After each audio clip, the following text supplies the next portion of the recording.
Bom dia, galerinha do sétimo ano, tá? É um prazer estar aqui com vocês novamente, tá? Galerinha, é o seguinte, tá? É, Estamos começando, né? Mais uma série de vídeos e material de apoio para vocês estarem realizando tanto a atividade avaliativa que será postada na próxima segunda-feira, dia 10 de agosto, tá? Quanto na avaliação que ainda vai ser marcada, tá? Durante a live de sexta-feira passada, nós já deixamos marcado a atividade avaliativa de 2 pontos para a segunda-feira, dia 10, beleza? Então, vamos dar início então à nossa aulinha hoje falando sobre fungos, tá? Fungos, ou o reino fungi, tá? Lembra lá dos reinos? Quantos reinos mesmo que a gente tem? Quanto? 5 reinos. Quais são?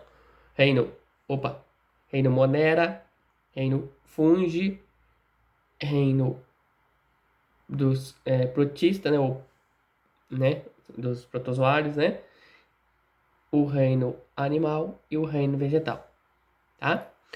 É, Aí, o reino, lembra que daí temos 3 domínios, né? O domínio Arquea, o domínio Bactéria e o domínio Eucária, certo? Temos 3 domínios.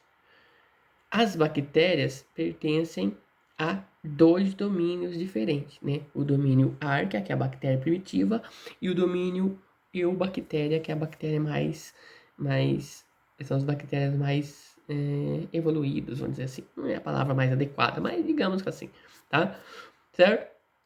Aí, então, tirou bactéria, só sobra um domínio, tá? O domínio Eucária. Então já matamos aqui. O que que os fungos são? Qual o domínio pertence aos fungos? Domínio Eucária. Se é o domínio Eucária, é um eucarionte. Então, se alguém pega e escreve lá na prova lá que ele é um procarionte, vai levar uma chinelada, tá? Então, não procarionte, pessoal, bactéria procarionte, tá? Então, se tiver uma perguntinha, aquela perguntinha de sempre, aquela perguntinha básica lá, né?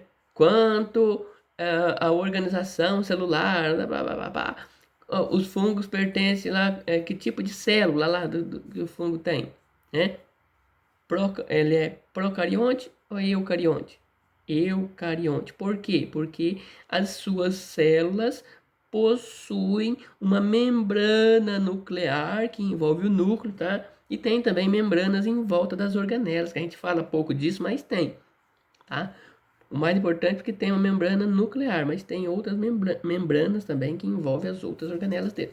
Mas beleza? Então, por isso ele é eucarionte, domínio eucária, beleza? Fungo. Aí, tá.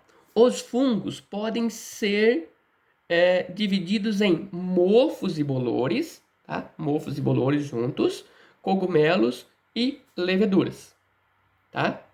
Mofos e bolores, cogumelos e leveduras, tá? Os mofos e bolores, tá? É aquilo que a gente vê lá no pão, quando o pão tá meio umas manchinhas esverdeadas lá, não come que tá cheio de fungo, beleza? Uma fruta, quando está em seu estado já de deterioração, né? Uma laranja, por exemplo, você vê ela tomar toda branca ou esverdeada, tá? Então, ela está com bolor, tá? Bolor. Aí é um tipo de fungo, tá joia? Só aí temos os cogumelos, né? Que uma boa parte deles são comestíveis, tá? Temos, por exemplo, o shiitake, o champignon, que são cogumelos comestíveis, tá? Então, o pessoal faz cultura de cogumelo para alimentação humana, certo? Mas não me vão sair por aí comendo cogumelo, que a maior parte é tóxica, tá? Alguns produzem substâncias alucinógenas, tá? É, certo? Então, outros produzem toxinas que podem levar à morte, beleza? Então não se pode sair por aí comendo cogumelo, tá? Mas existem os cogumelos que são comestíveis, então os fungos têm a sua importância para a economia, né, do ser humano, beleza? E temos as leveduras. As leveduras também são usadas, pessoal, na fermentação, tá? Fermentação biológica. Então, nós usamos as leveduras para a produção de pão, por exemplo, né? O fermento biológico, para a produção de bebidas, tá? De cerveja, produzido usando levedura, tá? Beleza? Então, a levedura também tem sua importância econômica aí para o ser humano, tá? E nós vamos ter, então, fungos que serão unicelulares e teremos fungos que serão pluricelulares, tá legal? Os fungos que são unicelulares, é claro, são formados por uma única célula, tá? Essas células podem viver isoladas ou normalmente formam colônias, tá? E essas colônias acabam sendo vistos a olho nu de tanto funguinho vivendo junto, beleza? Então, os pluricelulares, perdão, são formados por várias células, é claro, né? São os mofos, bolores e cogumelos, tá? Então, exemplo de fungo unicelular são as leveduras. E fungos pluricelulares ou multicelulares, usem o termo que vocês quiserem, tá? São os mofos, bolores e os cogumelos. Maravilha? Tararara. Os fungos pluricelulares, então, eles formam um corpo, certo? Cogumelo, por exemplo, é um exemplo, né, de um corpo que, inclusive, pessoal, até há um tempo atrás, os cogumelos eram considerados como plantas heterótrofas, tá? Plantas. Aí não se sabia, o fungo ficou assim meio sem saber. É um animal? Não é um animal, é uma planta? Não é uma planta, né? O pessoal ficava meio na dúvida do que era um fungo. Aí chegou-se a um consenso de criar um reino fungi para os fungos, certo? Então, eles são uma mistura de planta com animais, vamos dizer assim. Por quê? Porque eles têm características, né, que lembram plantas e têm características que lembram animais, né? Mas não são nem animais nem plantas, são fungos, certo? Então, um cogumelo, se você pegar um cogumelo, você vai ver que ele tem um corpo de frutificação, que é aquilo que é visível, tá? Então, que é a estrutura reprodutiva dele, tá? Ali no corpo de frutificação ele vai produzir seus esporos, que serão espalhados pelo vento, que nada mais são, vamos fazer uma analogia, como se fossem sementes que onde vai cair vai gerar um novo funguinho, certo? São os esporos produzidos pelo corpo de frutificação, tá? Fazendo analogia às plantas, por isso dizemos que corpo de frutificação, produção de frutos, né? Certo? E ele possui muito parecido com raízes, tá? Com raízes, mas o nome correto são hifas, que vão se adentrando ao substrato onde ele está inserido, certo? E o conjunto de hifas, né? Conjunto de hifas são como se fossem raizinhas, como se fosse uma teia de aranha, né? Que vai partindo do corpo de frutificação e adentrando ao substrato onde ele está, é chamado de micélio, tá? Micélio, um conjunto de hifas, tá? E a parte visível é o corpo de frutificação ou a estrutura reprodutiva, tá? Aí que tá o legal da história. Quando você pega lá um pão embolorado, quando você fala em bolor, tá falando em um ser multicelular, certo? Um fungo multicelular. Ele também possui micélio, tá? E a gente não vê o micélio, a gente vê o corpo de frutificação. Aí você pega o pão, dá uma olhadinha e vê lá umas manchinhas lá, e fala assim, eu vou tirar esse aqui que tá embolorado e vou comer o resto, tá? Aí que mora o perigo, pessoal. Porque o que a gente vê é a menor parte. As hifas que são muito maiores. As hifas vão se adentrando, tá? E a gente acaba consumindo as hifas se comer aquele pão com bolor. tá? Mesmo que você tira o bolor, você tira o corpo de frutificação, mas deixa as hifas, e essas hifas podem estar fazendo mal à nossa saúde, levando a gente a passar muito mal, certo? Então, tomar cuidado com isso, beleza? Então, vamos para frente, que para trás não dá mais, tá? Então, os fungos habitam, né, o ambiente terrestre, né? De preferência quente e úmido, né? Quente, úmido e sombreado, tá? É a preferência do fungo. Lugar quente, úmido e sombreado, tá? E rico em matéria orgânica, tá? Quanto ao tipo de vida, tá? Existem os fungos que são saprófagos, que são os fungos decompositores, tá? Fungos decompositores que eles decompõem a matéria orgânica, tá? Ele vive, ele se alimenta de matéria orgânica. Então são seres extremamente fundamentais para a sobrevivência da vida na Terra. Não vamos falar sobre a sobrevivência do ser humano, que dá a impressão que o ser humano é muito importante, né, para o planeta, né? Não é, né? Então, nós somos importantes para nós, para nossas famílias, para nossos, né, para a nossa espécie. Nós temos a nossa importância, mas para o planeta nós não temos importância nenhuma, tá? Nenhuma, tá? Somos apenas uma espécie e a que destrói todas as outras. Essa é a realidade, tá? Então, mas o fungo, para a manutenção da vida na Terra, ele é de extrema importância. Porque assim como as bactérias, o que ele faz?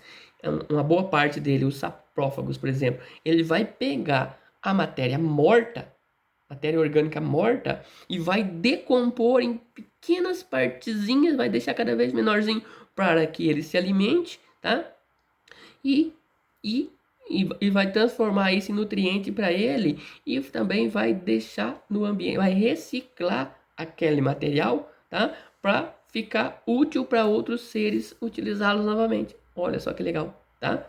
Aí você vê um cadáver entra em decomposição, vai lá fungo e bactéria e transforma aquele cadáver só em minerais, em matéria orgânica que vai servir de nutriente para as plantas, para outros seres, tá? Então, ele tem esse papel importantíssimo, os saprófagos, que decompõem a matéria, tá? Só que ele também decompõe matéria viva, que a gente vai ver daqui a pouco, tá? Quanto ao tipo de vida, eles podem ser parasitas, que causam doença, tá? Ou de vida livre, que é o caso dos saprófagos, que decompõem a matéria orgânica. Então, certo? Então, eles podem ser saprófagos ou decompositores, uma coisa só, né? Ou ainda de vida livre, certo? Eles, né, não dependem não vivem em outro ser.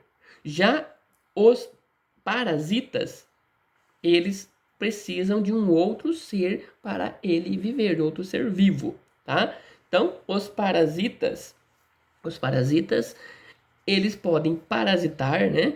Eles podem tirar a sua fonte de energia, a sua fonte de nutriente de plantas ou de animais, tá? Então, eles podem parasitar plantas e animais, tá? Então, um exemplo aí de fungo que parasita planta são a ferrugem, tá? Ferrugem da soja, a ferrugem do café, tá? Aquelas manchas amareladas que você vê na folha que realmente parece ferrugem, são fungos, tá? Parasitando a planta, tá? Tem fungo no tomate, tem fungo no pimentão, na couve-flor, em todas as plantas você vai, no alface, em todas as plantas você vai ter algum tipo de fungo parasitando elas, adaptado àquelas plantas, tá? O que causa também, afeta a economia, afeta nossas vidas diretamente, porque acaba exigindo um uso de agrotóxicos, né, de fungicidas, para estar combatendo esses fungos aí, certo? É claro que existem formas de combatê-los que não causam danos ao meio ambiente. Você pode combater esses fungos que atacam plantas com produtos que não sejam tóxicos para o ser humano, tá? Então existem N produtos produzidos aí em casa aí que pode estar combatendo, mas normalmente em grandes plantações ou em grandes, né, latifúndios que plantam soja e coisa e tal, milho, eles usam material químico para combater esses fungos, o que vai estar né, precisando de bastante recursos e bastante dinheiro que poderia ser aplicado em outras coisas para estar combatendo esses seres vivos. Então é um lado negativo do fungo, mas o carinha é legal, no final das contas ele é um cara legal, tá? Mas aí temos os fungos que parasitam os animais. Parasita animal? Ah, parasita animal, nós estamos sossegados então. Não, nós também somos animais, não esqueçam, tá? Então, ó, mas tem fungo que parasita a gente? Ah, mas tá cheio de fungo que parasita a gente, tá? Verdade. Olha aqui, ó. Manchas esbranquiçadas na pele, que a gente conhece popularmente por micose, fungo, tá? O chamado pé de atleta, lá na sola do pé, lá que fica, né? A frieira, tá? No vãozinho dos dedos, entre as virilhas, né? Uma mancha avermelhada, avermelhada, esbranquiçada, meio esbranquiçada e parte mais avermelhada entre as virilhas, tá? Próximo aos genitais, tá? É fungo, tá? É, também nos próprios genitais acontece de ter fungos parasitas, são as chamadas, a chamada candidíase. Opa, chegou. Tava voando assim a palavrinha, chegou. Candidíase, tá? Então, nós temos também a candidíase na boca, o chamado sapinho, tá? Sapinho. Bebezinho recém-nascido normalmente tem sapinho, né? Fungo, tá? Então, são exemplos de fungos que parasitam animais e especialmente o ser humano, tá? Então, uma recapituladinha de leve. Vamos relembrar. Tem mais um pouquinho, depois a gente volta. Fungos pertencem ao domínio Eukarya. Então, eles possuem células eucariontes. O que é eucarionte? Ah, eucariontes, aquela que tem uma membrana que envolve o núcleo da célula, tá? Verdade. Aí, lembrou, né? Então, eles pertencem ao domínio Eukarya, são eucariontes. Aí, eles podem ser unicelulares e pluricelulares. Um exemplo de unicelular são as leveduras. Exemplo de pluricelulares, mofos, bolores e cogumelos. Tá? Os pluricelulares, eles possuem o corpo reprodutivo, né? O corpo reprodutivo, o corpo de frutificação, né? Ou estrutura reprodutiva, né? Que é aquela parte visível, e possuem as hifas, né? Ou micélio, que é um conjunto de hifas que são como se fossem raízes, tá? Que se espalham pelo ambiente, certo? Aí, quanto ao tipo de vida, eles podem ser de vida livre, né? Os de vida livre, eles são também chamados de saprófagos ou decompositores, tá? Esses caras normalmente decompõem matéria morta, tá? Pega a matéria e decompõe, quebra em pedacinhos para ser utilizado por eles e pelas plantas, certo? São essenciais. E os parasitas. Os parasitas podem parasitar plantas ou parasitar animais, certo? Aí, os parasitas de plantas, eles, um exemplo, a ferrugem do café, ferrugem da soja, do milho, tá? E tem um monte de fungo, tá?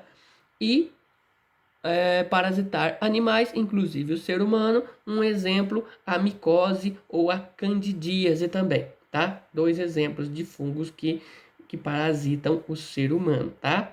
Certo? Aí vamos para frente. Tarará.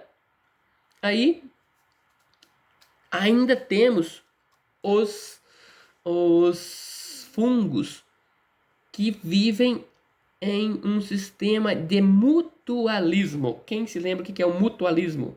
Mutualismo, pessoal, é quando duas espécies de ser vivo diferente vivem junto e os dois saem beneficiados. Né? Os dois se beneficiam, tá? Quando um ser está parasitando o outro, só ele está sendo beneficiado, o outro está sendo prejudicado. Quando os seres vivem em mutualismo, os dois se beneficiam. Então, um exemplo de mutualismo são os líquens, que a gente vê nas árvores, tá? Aquelas placas grandes assim, parecem aveludadas, presas no tronco das árvores, são líquens. E os líquens são associações entre algas e fungos, tá? Entre algas e fungos, tá? Eles ficam ali de boa, um associado com o outro, tá? As algas fazem fotossíntese, né? Produzem o próprio alimento, transferem um pouco do alimento para o fungo, tá? O fungo, por sua vez, decompõe matéria por ali e produz alimento também para as algas e fica todo mundo numa boa ali, certo? Então, são associações mutualísticas ou simbiose, tá? Um outro exemplo de associação são as micorrizas. Nossa, que nome estrambólico! Não é tanto assim, não. Micorrizas, tá? Mico, lembra da micose, tá? Mico, esse é um prefixo próprio para fungo. Esse mico que você vai usar em muitas coisas relacionadas a fungo. Mico e risas, de raiz, tá? Olha, fungo que vive na raiz. Isso mesmo, acertou. Fungo que vive na raiz. Essas micorrizas fazem uma associação junto com as raízes das plantas e ajudam as plantas a absorver os nutrientes do solo. Oh, esses caras são legais, eu falei, certo?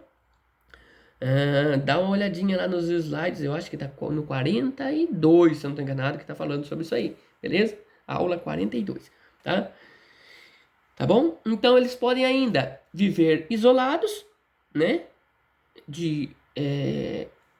Por exemplo, um cogumelo, que é um cara multicelular, tem muitas células, mas é um cara que vive ali, tranquilo, de boa na lagoa. Ou, por outro lado, também eles podem viver em colônias, tá? Formar como os bolores, como as leveduras, formar uma comunidade cheia de fungos, beleza? Vamos lá? Então, pessoal, uma coisa legal, eu vou pegar aqui a câmera, o celular, né? Pegar o celular para mostrar para vocês uma forma legal que o pessoal da aula para nada está colocando, que eu acho interessante, que é o mapa conceitual. É uma bem interessante para a gente vou mudar aqui.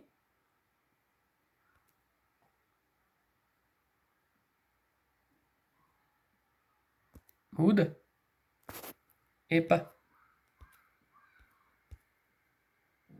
Não deu certo, pessoal. Achei que mudava, trocava de câmera, não trocou, tá? Não trocou de câmera. O mapa conceitual. Olhem lá no final da aula, tá? Da aula Paraná, sempre tem um mapa conceitual. Aí você coloca uma coisa no meio, por exemplo, você coloca lá reino fungi, tá? Daí tem uma flechinha, né? Célula, eucarionte. Outra flechinha, parede celular feito de quitina, esqueci de falar desse aí, tá? Então, o fungo também ele tem uma parede celular igual as plantas têm, tá? E na parede celular, só que das plantas é feita de celulose e do fungo é feito de quitina, tá? Mas ele tem uma parede celular, tá? As células, e quanto ao número, unicelular ou pluricelular, tá? Tipo de vida, ele pode ser de vida livre, que são os saprófagos, que são os decompositores, né? Aí E esses de vida livre, eles podem fazer associações mutualísticas também, tá? Aí temos temos os parasitas que podem nos causar doenças, que são os que parasitam plantas e que parasitam animais. Tentem montar esse mapa, chamado mapa conceitual, no caderno de vocês, para vocês se localizar. Isso não só aqui nos fungos, todo o conteúdo que vocês estão vendo, pega o conteúdo central e vão puxando, tá? Ligando uma coisa com a outra, o que que aquilo causa, tá? O que que é isso, o que que é aquilo, e vai montando um mapa que vocês, memorizando aquele mapa, vocês tiram 10 na prova. Beleza, pessoal? Então, por hoje seria isso, tá? A gente faz mais algumas aulinhas aí para estar revendo esse conteúdo para fazer atividade avaliativa e todo mundo tirar nota integral, beleza? Um forte abraço e até a próxima.